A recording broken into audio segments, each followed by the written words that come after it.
Hola a todos, mi nombre es Sebas y acá estamos con la segunda parte del podcast del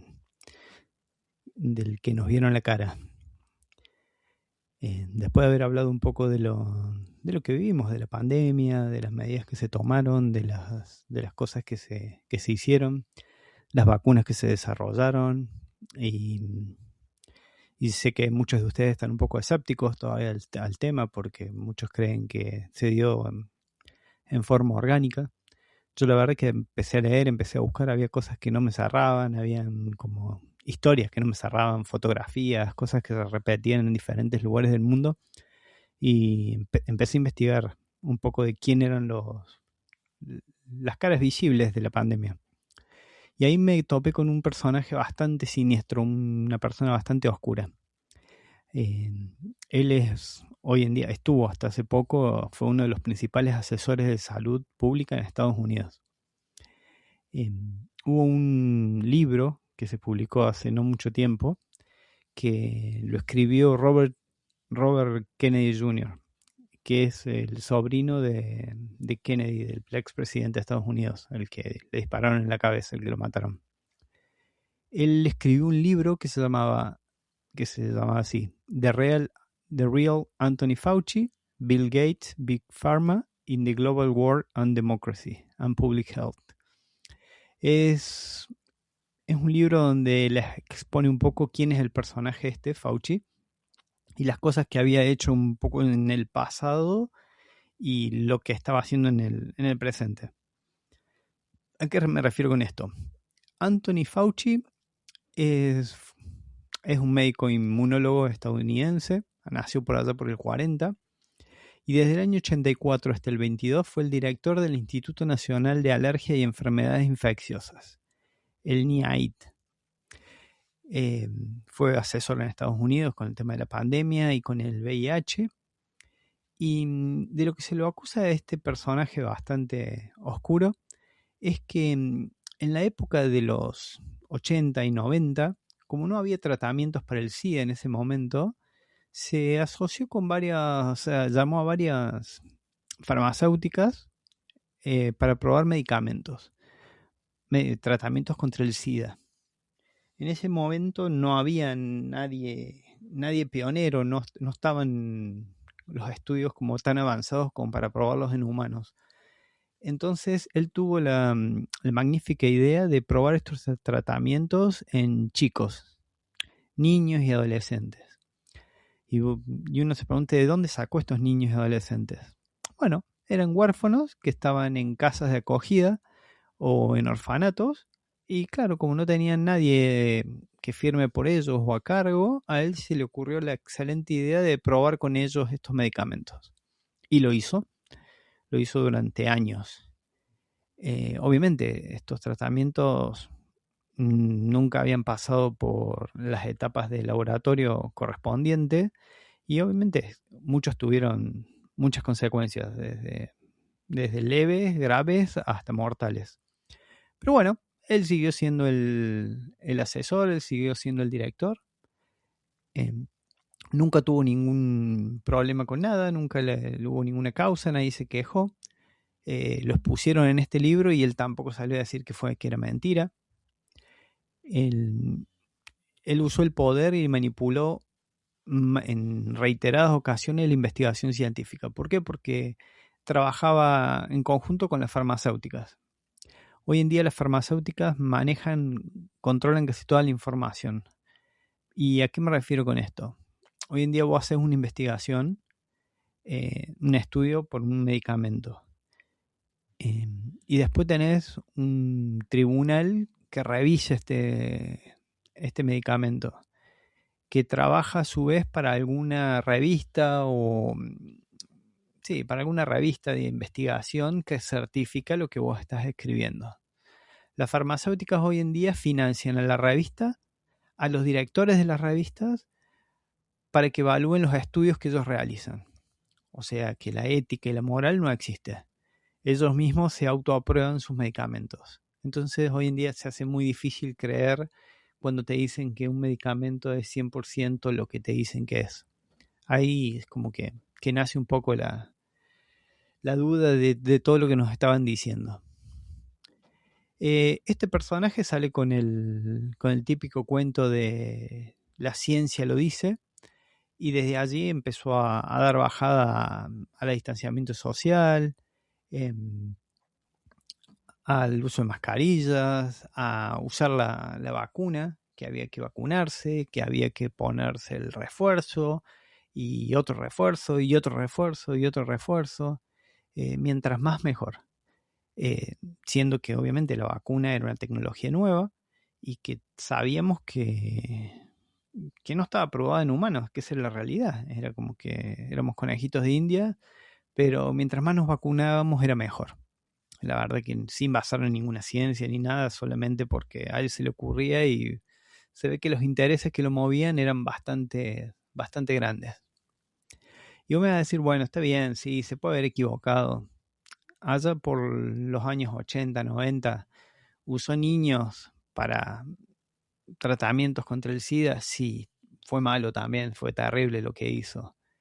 Que participó activamente durante muchos años con la fundación de Bill Gates y de Melinda, haciendo investigaciones de vacunas, del VIH y malaria, y llevando vacunas y probando cosas en África. Sí, también, bueno, sí, está mal.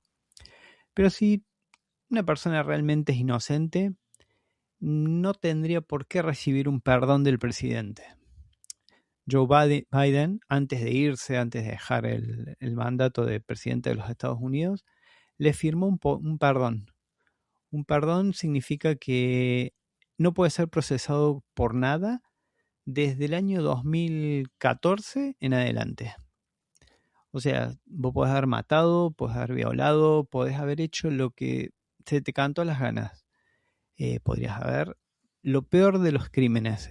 Pero bueno, como el presidente dice que él te perdona, el presidente de los Estados Unidos te perdona, no pueden ir en contra tuya. Ahora, si vos sos tan ético, tan moral y realmente te basás en la ciencia y no haces nada que realmente sea debatible o que puedas ir a prisión, ¿por qué recibirías un perdón del presidente? Es muy raro. Que no es raro, realmente es porque ha hecho cosas que necesitan ser perdonadas porque sabe que si no iba a terminar preso. Bueno, esa era la persona encargada de bajar las directivas en la pandemia. El que decía que todo estaba basado en la ciencia. Un personaje sin ética y sin moral que usaba niños para practicar experimentos. ¿Ustedes creen que no usó hoy en día la humanidad para hacer exactamente lo mismo? Ya lo tenía en su resumen, ¿eh? Él no está inventado. Esto lo puede encontrar cualquiera. Pueden buscarlos, si bien te pueden decir que no está comprobado al 100% y todo lo que te pueden decir hoy en día las inteligencias artificiales y estos ChatGPT, Grok y todos los lugares estos donde podés poner preguntas, la información está al alcance de todos y yo no estoy diciendo nada que no fuera real. Y ahora quería volver un poco a la parte que más me importa, porque independientemente de que este personaje sea un delincuente, como lo fue el anterior presidente de los Estados Unidos, que se dedicó a perdonar hasta a su propio hijo, filmándose con prostitutas, con armas, drogas, que también le dio un perdón a él, a toda su familia completa, cosa que ninguno vaya a ser perseguido. Ni por negocios que tengan en Ucrania, ni por lavado de dinero, ni por nada. Ellos se autoperdonan todo. Pero bueno, si no me quiero desviar, quería volver un poco al tema en sí de la vacuna del COVID-19 y el por qué creo que es tan importante que no nos olvidemos del tema. Te voy a hablar a vos, al joven, te voy a hablar a vos, al que eras niño, te voy a hablar a vos, al adulto responsable, te voy a hablar a vos que no sos tan adulto. Yo lo que hice fue un pequeño test en ChatGPT, cualquiera lo puede hacer. Yo puse, ¿cuáles son las consecuencias si hace 5 años tuve pericarditis o miocarditis y nunca las traté? ¿Cuál es el riesgo que tengo hoy ¿Y qué debo hacer? Y bueno, te dice que puedo darte la información médica general basada en evidencia. Pero es muy importante decirte que haber tenido miocarditis o pericarditis, que estamos hablando que fueron dos de los efectos secundarios más regulares de la vacuna, en especial niños y jóvenes y adultos, o sea, menores de 50 años fueron los que más riesgos tuvieron, generalmente varones más que mujeres, que esa es la parte que fue rara también. Que dice que tuviste miocarditis o pericarditis sin seguimiento médico, mereces una evaluación cardiológica. Y aunque hayan pasado años, no significa que tengas daños, pero es algo que podemos revisar, te dice. ¿Qué son y qué es lo que importa? Miocarditis es una inflamación del músculo del corazón. ¿Qué te puede afectar hoy en día? La fuerza del bombeo, el ritmo cardíaco y la estructura del corazón. La pericarditis es una inflamación de lo que recubre el corazón, el pericardio.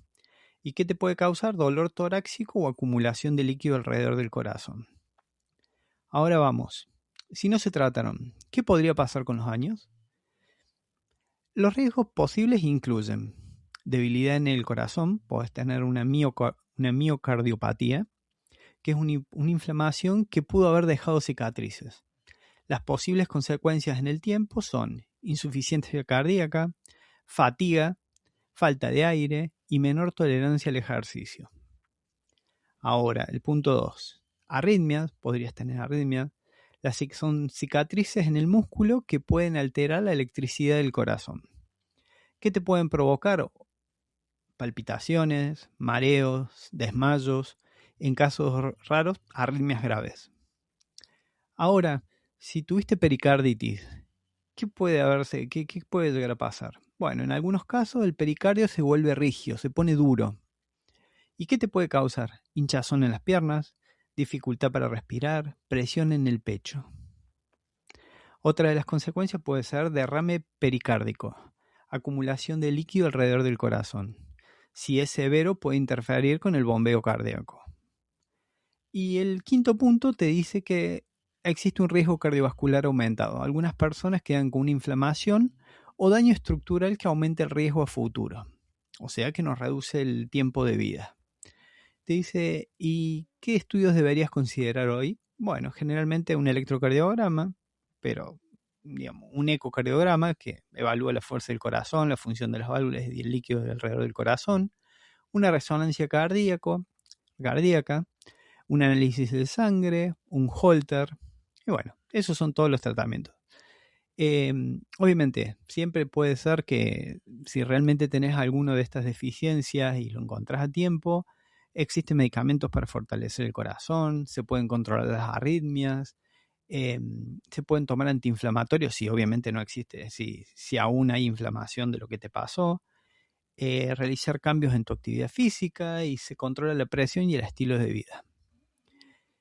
Obviamente que hay que aclarar que siempre que tengas dolor en el pecho, que te falte el aire, que sientas que te desmayas, palpitaciones, hinchazón de piernas o cansancio extremo, deberías ir al médico.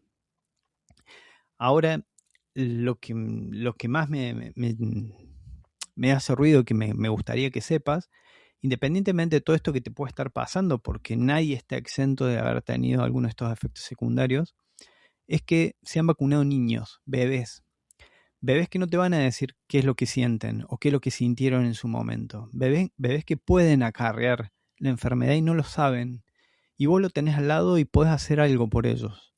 No dejes de hablar, pasa la información, que en realidad podés salvar una vida, podés salvar la vida de un ser querido, de un amigo, de un conocido. Por eso no dejemos que el tiempo pase y no hacer nada. Lo que pasó, aprendimos de la historia y hoy en día debemos cuidarnos nosotros. Nadie lo va a hacer por nosotros, ni nuestros gobiernos, ni nuestros médicos, ni los sistemas que dicen que te cuidan. Por eso, hoy toma la iniciativa y habla, consulta y no dejes nunca de buscar la verdad. Gracias por escucharme, saludo a todos.